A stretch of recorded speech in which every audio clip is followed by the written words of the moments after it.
ចាសូមជម្រាបសួរបងវិឆ័យ បងបាន ចាពិតជាសប្បាយចិត្តមែនតើដែលបានមកដល់កសិដ្ឋានបន្លែហើយជាពិសេសនោះគឺបន្លែសុវត្ថិភាពហើយដាំនៅលើដីឥឡូវនេះយើងមកកាន់បន្លែដែលដាំនៅលើដីជាពិសេសនោះនេះខ្ញុំនឹងបង្ហាញលោកអ្នកបន្លែចំនួន2ប្រភេទទី1នោះគឺស្ពៃក្តោបហើយមួយវិញទៀតគឺស្ពៃបូកូឥឡូវហ្នឹងយើងបង្ហាញពាក់ព័ន្ធជាមួយនឹងស្ពៃក្តោបសិនអញ្ចឹងចង់ឲ្យបងវិឆ័យបង្ហាញពាក់ព័ន្ធទៅនឹងបច្ចេកទេសនៃការដាំដុះធម្មតាបន្លែល្អលុះត្រាណាតែដីហើយនឹងការថែទាំរបស់យើងអញ្ចឹងចង់ដឹងថាតើដីប្រភេទណាដែលយើងគិតថាអាចឲ្យបន្លែរបស់យើងនឹងលូតលាស់បានល្អបាទអរគុណច្រើនបងអញ្ចឹងខ្ញុំសូមលើកយកទៅតែម្ដងគឺចំណុចដែលយើងថាធ្វើម៉េចដើម្បីឲ្យបន្លែរបស់យើងបានល្អហ្នឹងគឺបើយើងនិយាយពីរឿងដីទីមួយគឺយើងគិតទៅលើកត្តាដីបាទកត្តាដីហ្នឹងគឺសំខាន់ណាស់ក៏ព្រោះដីហ្នឹងគឺវាជាអាហារបានន័យថាជាសារធាតុមួយដែលហាជំរុញទ្រទ្រង់ឲ្យដំណាំនឹងល្អដីដែលល្អគឺដីដែលមានជីជាតិគ្រប់គ្រាន់មានទាំងពពួកមីក្រូសារពាង្គកាយតូចដែលសម្រាប់ជំរុញហើយមួយទៀតគឺមានគេហៅថាដីដែលមិនជាប់ទឹកបាទសម្រាប់ការដាំពពួកស្ពៃក្តោបនេះស្ពៃក្តោបបើកាលណាតែជាប់ទឹកក៏ដាំបានល្អដែរហើយមួយទៀតដីដែលជក់ទឹកបានល្អណាឧទាហរណ៍ថាទម្រង់នៃដីដែលល្អហ្នឹងគឺខ្ញុំរាប់ពីមួយគេហៅថាមានពពួកមីក្រូសារពាង្គកាយនៅក្នុងដីហើយមានពពួកគេហៅថាពពួកមមកឬក៏ពពួកកាកសំណល់សរីរាង្គដែលវាពុកផុយបាទបើសិនជា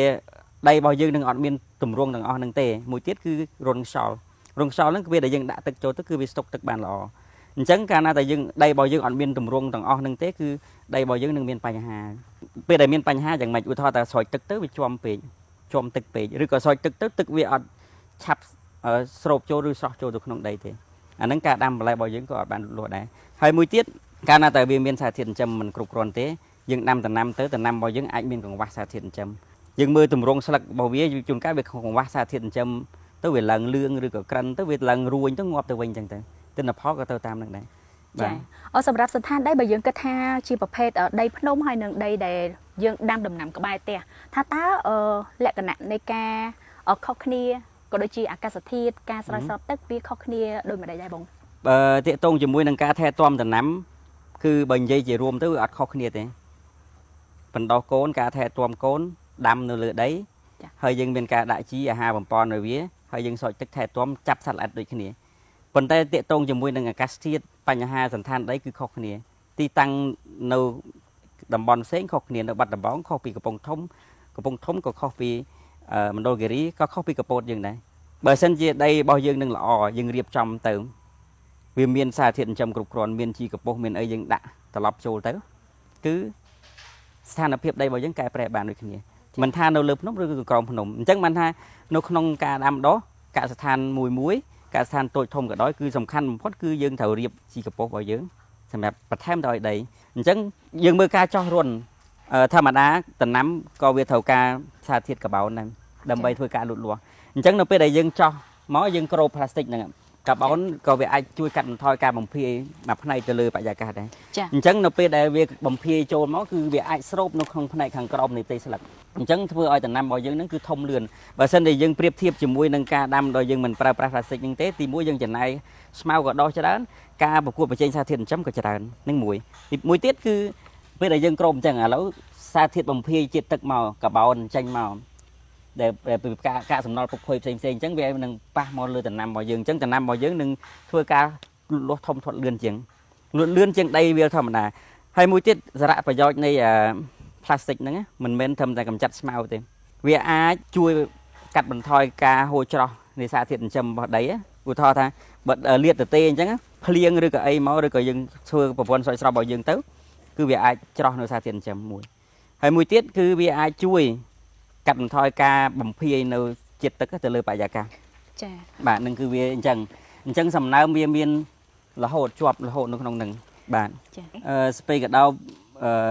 នេះអាយុកាលនេះពូជអាមេរិកនេះអាយុកាលវែងពូជអាមេរិកបាទ3ខែប៉ុន្តែពូជមួយទៀតគេហៅពូជដែលយើងនាំចូលពីវៀតណាមស្រួយល្អហើយអាហ្នឹងគឺអាយុតែ75ថ្ងៃទេប៉ុន្តែយើងអាចប្រមូលផលមុននឹង65ថ្ងៃយើងអាចប្រមូលផលបានហើយអានេះគឺ90ប៉ុន្តែយើងអាចប្រមូលមុនបានដូចគ្នា70ប៉ុន្តែគ្រាន់តែអាយុកាលវាវែងជាងអាប្រភេទទៀតហើយតកតងមួយនឹងការថែទាំអាយុកាលដំណាំកាន់តែវែងការថែទាំកាន់តែលំបាក ហានិភ័យកាន់តែលំបាកអញ្ចឹងបានយើងត្រូវបារម្ភណាសួរអ្នកនៅថែទាំមួយគឺបារម្ភណាមួយថ្ងៃគឺបើមានស៊ីមកគុំគឺស្ដាយព្រោះការថែទាំរបស់យើងគឺបារម្ភគ្រប់រឿងទាំងអស់បាទយើងអាចនិយាយបានថាថែទាំដូចទៅនឹងកូនង៉ែតឬក៏ទារកមួយបែបហ្នឹងអញ្ចឹងនេះខ្ញុំពេលដែលចូលមកដល់រោងមួយនេះខ្ញុំឃើញថាមានការដាំដុះនៅបន្លែចំនួន 2-3 មុខអញ្ចឹងការដាំដុះបន្លែលាយឡំចូលគ្នាបែបហ្នឹងតើវាបានផលល្អយ៉ាងណាខ្លះក៏ដូចជាចំណេញយ៉ាងណាខ្លះដែរចំពោះរោងមួយនេះផ្ទាល់តាមពិតទៅបើសិនជាតម្រូវការច្រើនយើងដាំតែស្ពៃបូកគោតែមុខយើងស្រួលថែឬក៏ស្ពៃក្តោបមួយមុខយើងស្រួលថែប៉ុន្តែដោយសារតម្រូវការ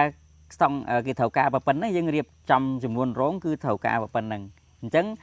ចំនួនរោងមួយយើងអាចដាក់2មុខហ្នឹងដោយសារតែយើងអាចកាត់បន្ថយការថែទាំអ្នកថែទាំហ្នឹងក៏តិចដែរនឹងទី1ប៉ុន្តែបើសិនជាតម្រូវការច្រើនមករោងគឺក្តោបទាំងអស់បាទនឹងមួយទៀតជាចំណុចដែលល្អបើសិនតែយើងដាំនៅក្នុងមួយរោងយើងមានចម្រុះភាពនៃរុក្ខជាតិផ្សេងគ្នាឧទាហរណ៍ខ្ញុំនិយាយថាដំណាំសហប្រយោជន៍មួយជាទូទៅសហប្រយោជន៍ខ្លះ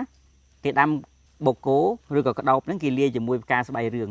ព្រោះអាស្បៃរឿងហ្នឹងគឺវាមានសារធាតុមួយដែលអាចបណ្ដេញនៅពពួកមេអំបៅដែលមកពងដាក់ដង្កូវអីនៅក្នុងហ្នឹងបាទហ្នឹងគឺវាមានលក្ខណៈរបស់យើងមួយហើយពេលហ្នឹងគឺយើងអត់ទាន់មានទេនៅក្នុងការអនុវត្តបច្ចេកទេសរបស់យើងហ្នឹងប៉ុន្តែនេះជាផែនការរបស់យើងនឹងរៀបចម្រុះភាពបាទនេះខ្ញុំចង់ដឹងពាក់ព័ន្ធជាមួយនឹងស្ពៃក្តោបរបស់យើងចង់ដឹងថាតើ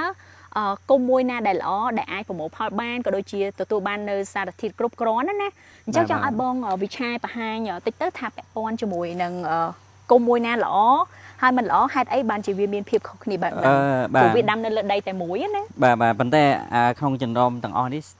សុខភាពរបស់វាល្អសុខភាពដំណាំរបស់យើងល្អយើងមើលស្លឹករបស់វារឹងហើយវាមាំល្អហើយយើងមើលឃើញកូនខ្លះវាមានតូចប៉ុន្តែដោយសារតែយើងដាំទៅវាអាចងាប់យើងជួសវាអត់មានថាជាបញ្ហាតែកូនដែលសុខភាពមិនល្អយើងអាចមើលទៅដឹងខ្ញុំកំពុងសម្លឹងរមើលឧទាហរណ៍ថានៅក្នុងនេះអត់មានកូនណាដែលវាកង្វះសារធាតុចិញ្ចឹមទេបើសិនជាកង្វះសារធាតុចិញ្ចឹមយើងមើលទៅឆាប់ដឹងហ្មងបាទមើលទៅវាមានពណ៌បាទឥឡូវខ្ញុំអាចប្រាប់អានេះមួយបានយើងមើលពីរនេះខុសគ្នានេះចាអូអានេះរៀងខៀវអានេះរៀងលឿងបាទអានេះគឺវាជាបញ្ហាមួយជួនកាលដីវាខុសគ្នាមែនប៉ុន្តែវាមិនអាចសារធាតុចិញ្ចឹមហ្នឹងវាមានគ្រប់គ្នាទាំងអស់ទេអញ្ចឹងអានេះវាគ្រប់បាទនេះចាប់ដើមវារួញស្លឹកឲ្យឃើញនេះបើសិនជាករណីក្តោបក៏ក្តោបអត់ធំដែរចាចំនួនក្តោបធំឃើញស្លឹកវាវែងល្អអានេះចាប់ដើមក្តោបទៅនេះបាទហើយមើលអានេះគឺវាមានបញ្ហាកង្វះហើយស្លឹកខ្លីរួញហ្នឹងគឺនៅក្នុងរបៀបរបស់យើងហ្នឹងគឺវាមានចំនួនពីរករណីទី1វាអាចកង្វះអាសូតទី2ក៏វាអាចមកពីពពួកគេហៅកង្វះម៉ាញ៉េសូមឬក៏មានពពួកបារ៉ុនអីផ្សេងបាទហ្នឹងគឺជាសារធាតុចិញ្ចឹមដែលយើងត្រូវបន្ថែមឲ្យវាទេប៉ុន្តែយើងអាចមើលដឹងបានលុះត្រាតែមួយទៀតកង្វះសារធាតុម៉ាញ៉េសូមឬបារ៉ុនកាល់សូមហ្នឹងគឺវាអាចនឹងអាលាកចុងស្លឹកនេះអញ្ចឹងយើងអាចកែតម្រូវវាបានកែតម្រូវបានដែលយើងបន្ថែមឲ្យវាទៅបើយើងដឹងថាវាខ្វះហើយយើងដាក់ឲ្យវាទៅយើងនឹងអាចអញ្ចឹងយើងត្រូវការដាក់មើលនឹងថែទាំជារៀងរាល់ថ្ងៃផងដែរបាទអូចឹងគាត់មើលគាត់ថែមបាទព្រោះយើងមានអាហារបំពន់ឲ្យដែរបាទចាចំណុចមួយទៀតដែលនេះខ្ញុំចាប់អារម្មណ៍ខ្លាំងបំផុតនោះគឺការវិចខ្ចប់ក៏ដូចជាការបិទបង្ហាញនៅគេហៅថាអាចនិយាយថាបានថាទឹកថាការឬក៏ការបដិឆេទត្រឹមត្រូវដែល